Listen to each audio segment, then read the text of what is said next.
Hey guys, welcome back to my channel. It's Shelby. As you saw by the title of this video, this is my mental health journey. Yeah, it might be sporadic because I do have ADHD and I didn't take notes. So we're gonna roll with it. Also, trigger warning for anyone that struggles with like suicide, depression, anxiety, any of that stuff. Yeah, this is just gonna be a chill video. I'm actually filming it in my bed, so yeah. I guess let's get started. So I am 27 years old. I first experienced depression or suicidal thoughts when I was 5 years old. I remember one day before school, I told my mom, I don't want to exist anymore. I don't want to be alive. Like, what's the point of doing anything? And for a 5-year-old to say that, like, that's wild. Also, I want to preface this by saying, like, I don't blame my parents. My parents were not raised to understand mental health stuff, which, like, isn't an excuse, but I also, like, understand that they didn't understand. So yeah, so I don't blame my parents, even though a lot of it does have to do from them and obviously stems from them. So yeah, that was my first experience with suicidal thoughts and depression. I then throughout school, I would have random like bits of anxiety. I used to be a lip licker. I would lick my lips and get like a red ring all the way around. And that's how I dealt with my anxiety till probably like 8 years old. And then I also would get really bad acid reflux on like days, like important days. But like days where, like if we had a spelling bee or I had a presentation, like if I had to be in front of people. And yeah, I really had a hard time with that because I didn't understand what was happening in my body. And now looking back, like I know that when I do have acid reflux from like certain foods and stuff, like tomatoes really get me. But if I out of nowhere start experiencing like acid reflux, a lot of the time it's my body having anxiety and me not processing what I'm anxious about. So that's a fun fact about me. But yeah, I 6th grade, let me go back, 5th grade, we moved from my school district to a different school district. We moved from Lansing to Grand Ledge. And 5th grade, I had a really hard time making friends. I was a pathological liar. I lied about everything, which made it very hard to have friends. But looking back on life, I realized like my mom lies a lot about stuff, and so like I was just copying that behavior. And then so 5th grade ended and moved to 6th grade. And in 6th grade, I had a science teacher that told the class anyone from Lansing would not amount to anything, and yeah, and that they wouldn't graduate, there's no point in them even trying, just all sorts of different things. And he would say it like every day. And I was a kid from Lansing. I still considered myself a Lansing kid, and that was really hard on me. It caused a lot of anxiety in science. I still, to this day, am not like a fan of science.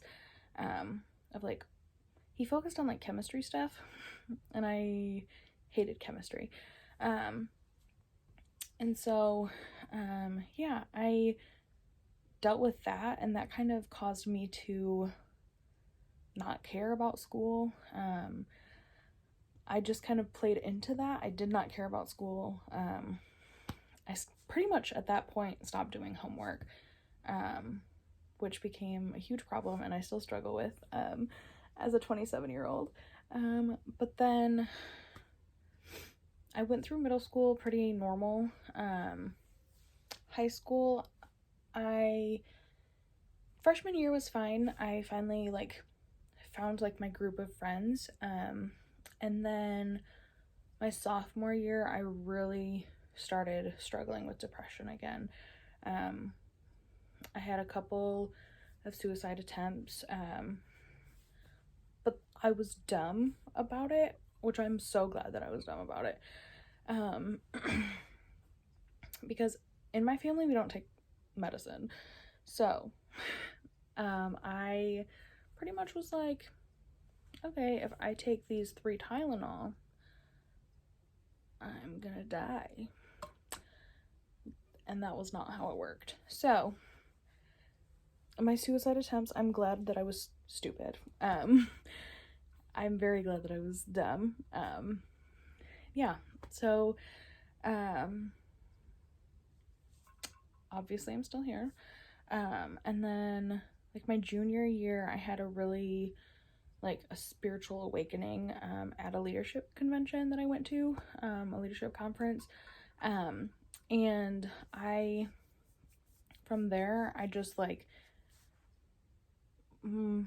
depression almost, stopped. I really just put everything into church. I did that up until, 4 years ago, honestly. And, everything I did was church. Most of my closest friends were from church. Still to this day, my closest friends are church people. And yeah, in church, a lot of the times they don't talk about mental health, which sucks as someone who struggles with mental health.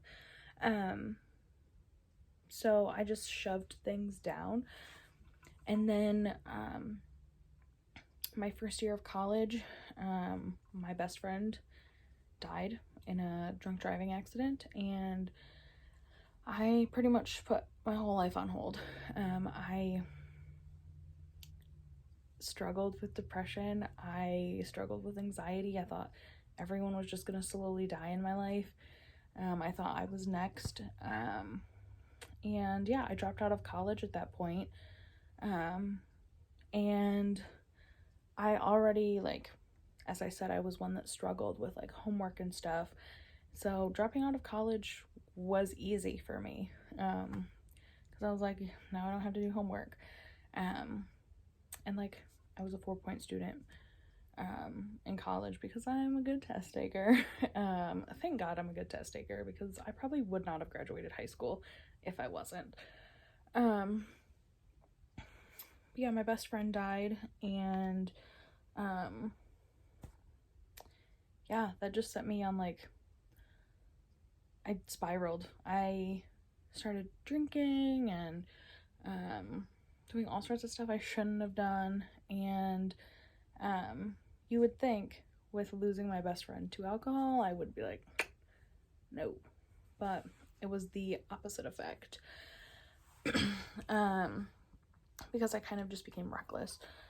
And then, yeah, a few years later, I completely cut off all of my friends from high school. I wanted to turn my life around. It didn't really work, because depression for me is not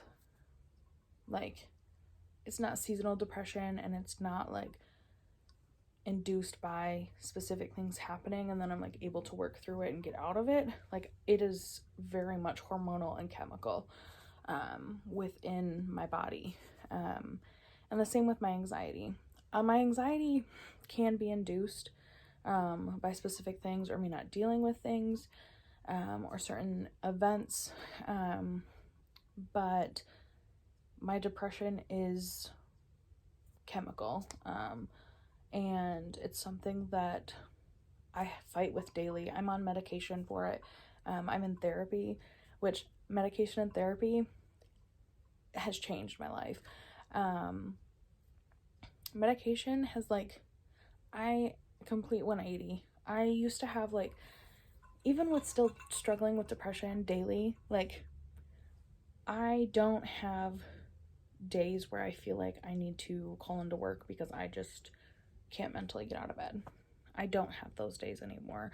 I used to have them, like, once a week. Honestly, I would call into work, or I would be like, hey, I'm gonna run like 2 hours late, which I work at a daycare. It doesn't work like that.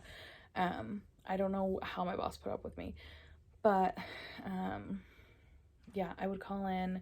I was not a great employee, but now with medication, I completely different. I started medication 5 years ago, and it's changed my life. Therapy I started like a year and a half, 2 years ago, because when COVID hit, I was at the darkest point of my life.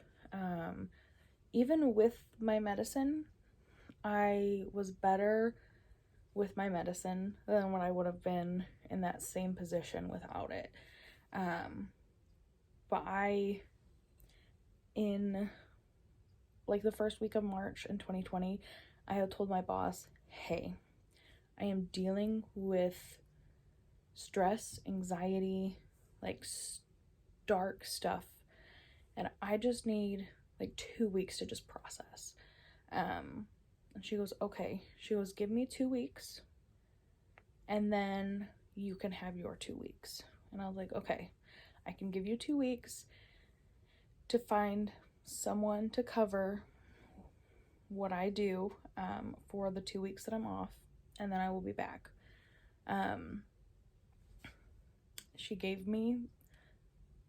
I gave her the 2 weeks, and then COVID hit, and so I ended up with like 3 months off work, and those 3 months were hard and challenging, but also like some of the best memories I have are during those 3 months. Yeah, I was able to, like, I don't know, I just feel like I was more connected with my family during that time. But yeah, at the end of 2020, I started therapy because I was like, I don't want to get to the point that I was at the first part of March. I don't want to get to that dark place again, because that's not good for me. It's not good for anyone around me. Like, I was hateful.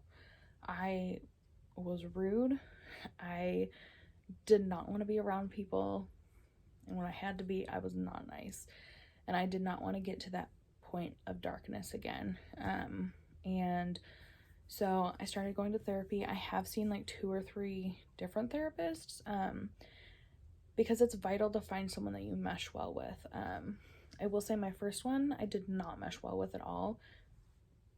Okay, I'm on number 4 now that I think about it. My second one worked me through a lot of my like childhood trauma, and worked me through a lot of like ways to deal with my like depression when I'm starting to feel like I'm spiraling into that dark place. My third one really helped me with anxiety and like COVID anxiety, because like the world was starting to open back up, and like I was terrified, and I didn't want to like go out to dinner with my friends, or even go out to dinner with just my sister and my mom, who I was around all the time. Like, I didn't want to do any of that because I was afraid of like them giving COVID to me and then me giving it to someone else, or me giving it to someone and then them giving it to like their parents. So my third therapist helped me through a lot of my COVID anxiety. And my current therapist, number 4, she's kind of just one that like is helping me maintain. And eventually I will switch therapists again, to deal with some of my church trauma, which that's not what this video is about. But I think like therapists come in waves. You have to find one that works for you in that moment. And it's hard to reconnect with a therapist. I will say I probably, like, my first one, I probably jumped the gun too fast and was like, nah, done. But from there, like, you have to give it time. And there's certain times where I'm going once a week. Sometimes I'm going once a month. It just depends. It's variable. And you go through different phases and seasons of your life, but you grow, you learn. And yeah, I believe in therapy. Even if you just find a therapist to just talk about the mundane things in your life, it's still someone that they can't share any of that with anyone. So, like, you can spill your guts. And if you need medicine, take medicine. It's not something to be afraid of. And yeah, you might try out a medicine and it doesn't work, and you have to try out 4 or 5 other medicines. That's okay. It's okay.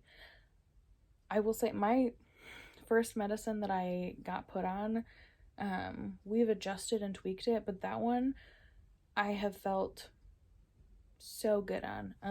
I am on Wellbutrin, and like we've adjusted my doses. We have adjusted I don't know, there's like 2 different versions of it. I don't really know. And like I have like an emergency anxiety medicine. I don't remember what that one's called because I don't take it often. So I'm on medicine. It's okay to be on medicine, especially if you are a Christian and you believe or have heard that mental illness is from Satan. Yeah, some of it is. Some of the scarier stuff, like possession and stuff like that, and evil spirits, heck yeah, that's from Satan. But there's also chemicals inside your body, and if they're not balanced, or if they go through waves, that's not necessarily from Satan. It's because Adam and Eve screwed up. So get help. Don't pray it out, but don't just pray it out. Get help. I want you all, if you're struggling, get help. Yeah, that is kind of my mental health journey. I can go more in depth on certain things if you guys want to hear that. But this is kind of just like the baseline. I could share my testimony. I could share different stories on my life if that's something you guys are interested in. We can chit chat about, I don't know what anxiety feels like for me, what I feel like when I start spiraling. I don't know. We can talk about different things. Let me know if you guys want to hear different mental health things. I am not a specialist. I could be completely wrong on things, but these are what works for me. So that's it. Check out my other videos, and yeah, I will see you guys soon. Peace.